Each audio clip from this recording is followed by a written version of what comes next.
30 min şirkət bizdən pul aldı.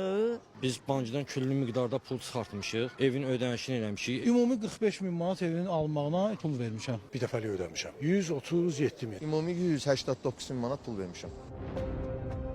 Boş bir ərazidir, gələcəkdə burada böyük bir bina tikilə bilər. Bu hələ sual altındadır. Amma əksər vətəndaşlar olmayan binadan, heç növrəsi qoyulmayan binadan böyük pullar verib ev alırlar.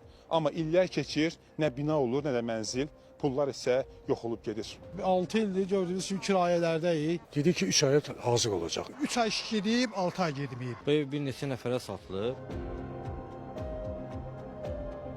Çoxmənzilli yaşayış binaları inşa olunarkən tikilməkdə olan qiymətlə bina tam başa çatdıqdakı qiymət arasında ortalama 30-40%-ə qədər qiymət fərqi olur.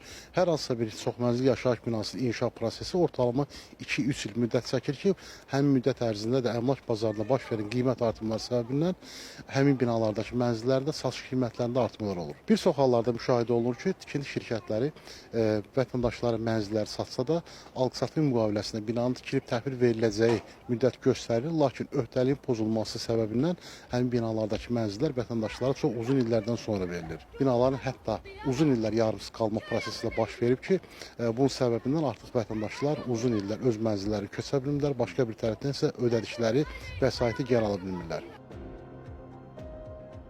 Nəqd olsun, savan olsun da. Nəqd olsun, bir şey ki bilmirsən sabah nə olacaq. Ona görə gələ bu hələ belə pul deyir, 100 min, 50 mini. Bir maddi söhbəti var bu saat.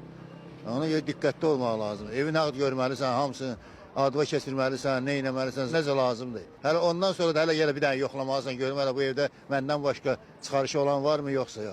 Balaca pul deyir bu ev. Bu şimdi 100 min manat pul qazanma, 50 min manat pul qazanma qeyri-mümkün olan şeydir. Siz olmayan bir şeyə görə çoxlu pullar, ümumiyyətlə pul verərsinizmi? Hesabın bilməyən adam verər də. Düşüncəli adam götür-qoy eləyər, sonra addım atar da.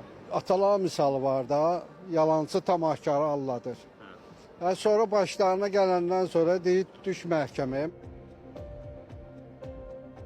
Baş verən müəyyən səbəblərdən həmin tikinti işlərini yekunlaşdıra bilmirlər. Bir çox hallarda MTK rəhbərinin həbsi və yaxud dünyasının dəyişməsi artıq vətəndaşları da öz mənzillərinə çatmasından məhrum edir. O baxımdan vətəndaşlar hər hansı bir mənzil alarkən mütləq şəkildə həmin inşaat şirkəti ilə bağlı araşdırma aparmalı. Əgər həmin şirkətin daha əvvəlki illərdə tikib təhvil verdiyi binalar olubsa, bu artıq etibarlı şirkət sayılır. Əgər keçmişdəki binalarda problemlər olubsa, demək ki, həmin şirkətin yenidən vətəndaşlara problem yaratma ehtimalı daha böyükdür. Bundan əlavə, yeni tikili binalardan vətəndaş mənzil alırkən mütləq şəkildə həmin alqı-satqını notarial qaydada təsdiq etməli.